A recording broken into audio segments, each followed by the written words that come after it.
salam sejahtera bagi kita semua. Bagaimana Ibu, Bapak-bapak kabarnya? Sehat? Alhamdulillah. Abi mah hoyong aya jargon heulanya ibunya.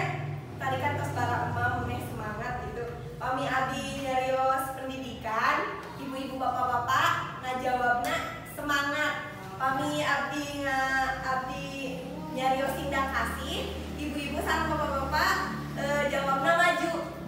Urang cobain pendidikan semangat, tindak kasih maju.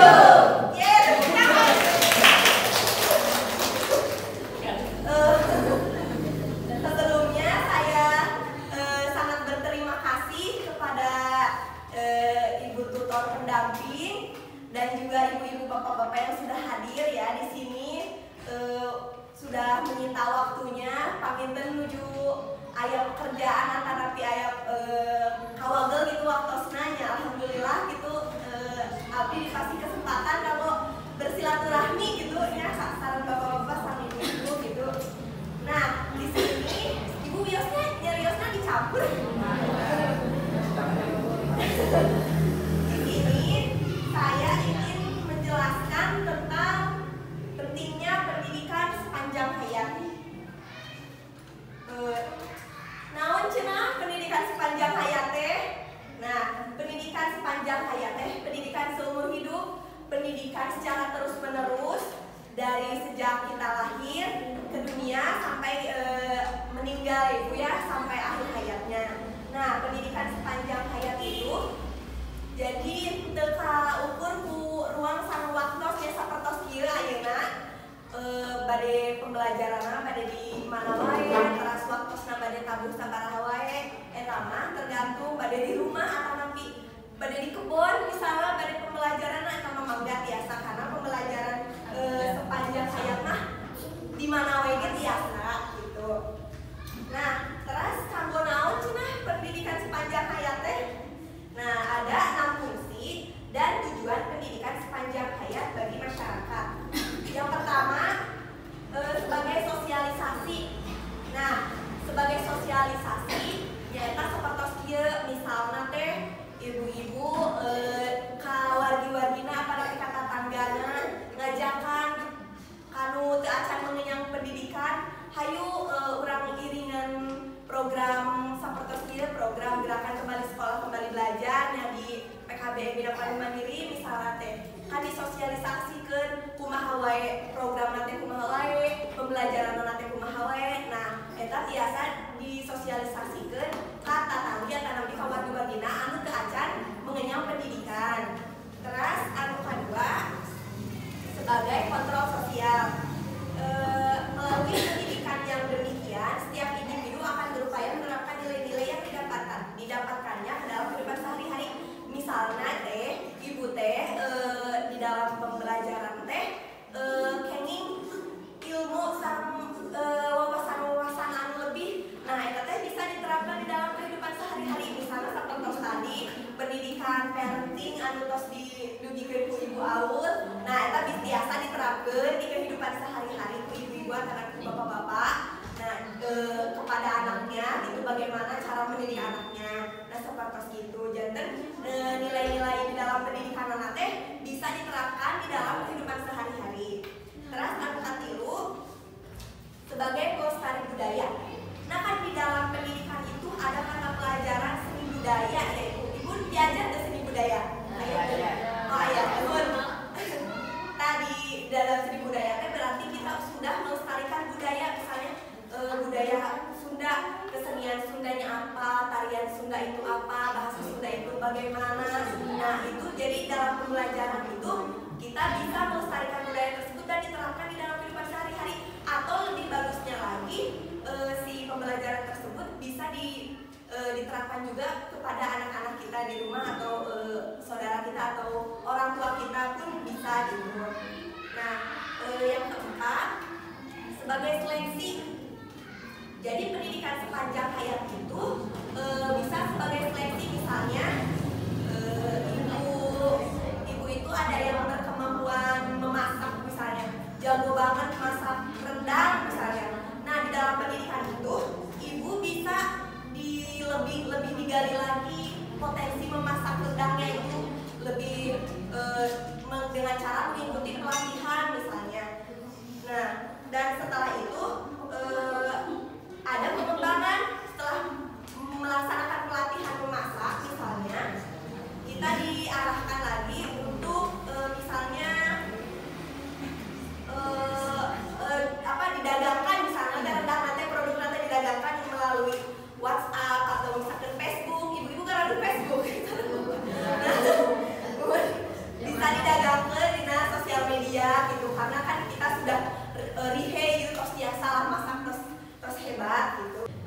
Selanjutnya yaitu yang kelima, sebagai perubahan sosial. Jadi pendidikan memiliki fungsi dan tujuan untuk melakukan perubahan sosial dari kebiasaan lama menjadi lebih modern.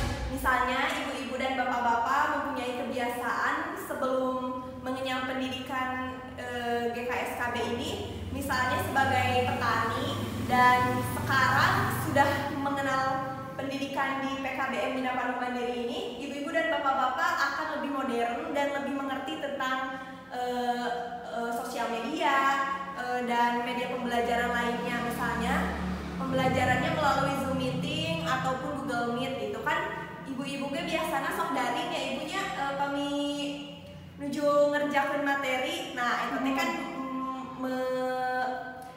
menambah kebiasaan baru yang tadinya gaptek teknologi menjadi lebih modern seperti itu. Selanjutnya yaitu pendidikan sebagai partner masyarakat. Nah, jadi di antara masyarakat dan pendidikan itu memiliki fungsinya masing-masing, jadi memiliki ketimbal balikan. Nah, misalnya pendidikan jadi lebih mendapatkan manfaat dari peserta didiknya, misalnya kualitas pendidikannya jadi lebih maju, akreditasi pendidikannya jadi lebih maju, terutama lembaganya gitu. Nah, dan tentu pun ibu-ibu dan bapak-bapak ini akan menerima manfaat yang juga sama. Nah, misalnya ibu-ibu jadi lebih terampil, jadi lebih pintar, dan pokoknya jadi manfaatnya itu terasa lah di kehidupan sehari-hari. Nah, seperti itu. Nah, selanjutnya, kenapa sih pendidikan sepanjang hayat itu diperlukan? Nah, jadi alasan pendidikan sepanjang hayat itu diperlukan, pendidikan sepanjang hayat itu diperlukan supaya meningkatkan persamaan distribusi pelayanan pendidikan, memiliki implikasi ekonomi yang menyenangkan, dan esensi dalam menghadapi struktur sosial yang berubah terdapat alasan-alasan tertentu. Nah, jadi pendidikan sepanjang hayat itu diperlukan untuk menuntaskan pendidikan 12 tahun ya, itu kewajiban di Indonesia. Terutama kan di dia ya ibunya di Kabupaten Ciamis teh angka pendidikan nanti masih rendah ya, janten untuk melaksanakan kewajiban belajar 12 tahun. Nah, selain itu juga kualitas hidup juga akan lebih meningkat, dan ibu-ibu dan bapak-bapak juga akan merasakan kualitas hidup yang akan lebih baik daripada sebelum mengenyam pendidikan. Nah, yang terakhir strategi implementasi pendidikan sepanjang hayat. Nah, jadi bagaimana cara menerapkan pendidikan sepanjang hayat itu di kehidupan sehari-hari? Nah, caranya itu sekurang-kurangnya atau minimalnya itu dilakukan di dalam keluarga. Nah, ada dua alat pendidikan sepanjang hayat yang bisa diterapkan di dalam keluarga. Yang pertama ada kasih sayang, dan yang kedua kewibawaan. Nah, kumaha cenah kasih sayang teh? Nah, kasih sayang teh bisa diterapkan di dalam keluarga, misalnya antara orang tua dan anak. Nah, ataupun sebaliknya, misalnya saling memperhatikan, saling perhatian, saling menyayangi, dan komunikasi itu nomor 1 ya. Nah, misalnya teh si anak teh alin sekolah misalnya, tah ku ibu-ibu teh ini dicarekan ya bu, ini disentak, kamu lamun dikepret mah sok coba caketan taroskeun kunaon alasan alin sekolah. Nah, terus tapi lebih baik ka sekolah terus naros ka guruna pedah naon putra di alin sekolah teh. Nah, jadi dengan cara pendekatan yang sangat lembut gitu, jadi jangan ini kerasan gitu, karena kalah tertekan si budak teh gitu. Nah, jantan nomor hiji mah komunikasi yang baik, yang terjalin dengan baik, terus perhatian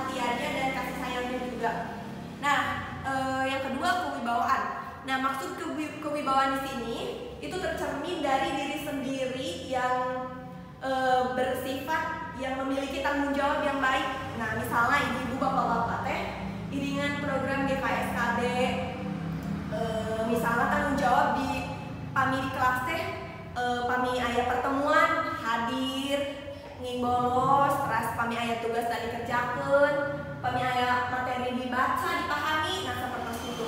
Jantan ibu-ibu bapak-bapak pami bade ngajak anu sanesna anu teu acan mengenyang pendidikan, misalnya kerabatna, keluargina, putra atau orang tuana, orang lain tuh bakal percaya gitu sama kita karena kita juga sudah membentuk kewibawaan yang bagus karena rasa tanggung jawab itu yang tadi. Nah, seperti itu. Oh, udah selesai materinya, mapanginten nya hatur nuhun ibu-ibu bapak-bapaknya ya kalagel laktosna. Ya hatur nuhun pisan karena perhatosanana pami seueur kalepatannya. Hapunten gitu. Nah, nanti untuk sesi pertanyaan bisa ada di akhir sesi gitu ya. Bisa ditampung dulu ya. Terima kasih. Wassalamualaikum warahmatullahi wabarakatuh. Punya anak satu perempuan. Saya mau tanya bagaimana cara mengetahui karakter anak yang lebih dominan. Ya. Terima kasih Bapak. Udah mandiri, yang bapak. Berarti harus lebih rada ditekankan untuk ini apa mendidiknya di sana si anak-anak teh hoyong anu tadi ini turutkeun wae sesekali mah boleh untuk kasih misalnya kasih hadiah, tapi jangan setiap saat minta dikasih misalnya. Nanti si anak-anaknya jadi keenakan dan di saat nanti ada keluarga kesusahan misalnya tenggelam atau nanti ada permasalahan biasa dicukuran nanti anak-anak biasa ambek nanti biasa lebih gitu daripada dididiknya lebih mandiri karena abigenya selalu abigenya cuma tahan dan wae orang tua yang ngomong dari kamu abignya kayak pernah kamu juga gitu jadi nanti alhamdulillah dan kemandirian anu lebih tapi abignya jauh ya karena abignya anak lucu gitu sadar mama gitu tapi abignya biasa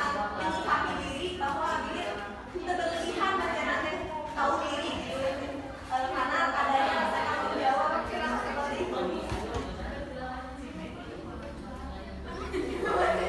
Abignya ada curhat ya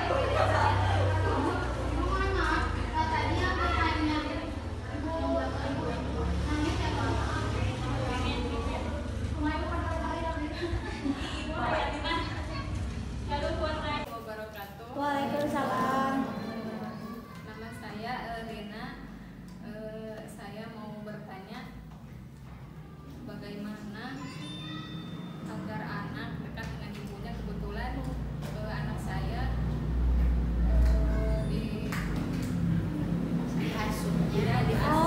diasuh oleh kakak ipar saya. Oh gitu. Sekarang izin menambahkan paling salibnya. Emang Yuswana Yusuf sekarang. Oh, tak pami etamat tiap hari teh berikutnya palingan ditelepon wae misalnya tiap asar telepon. Oh cakep. Lebih baik lebih tinggi soalnya. Iya, ya itu lebih didekati, sekarang lebih diperhatikan, lebih di jadi komunikasi nanti terjalin secara lebih baik gitu. Misalnya lebih dirangkul, misalnya ibu teh lebih sering ke rumah kakak ipar nanti, terus lebih sering diajak ngobrol, terus lebih sering diajak main, misalnya teh nyeblak yuk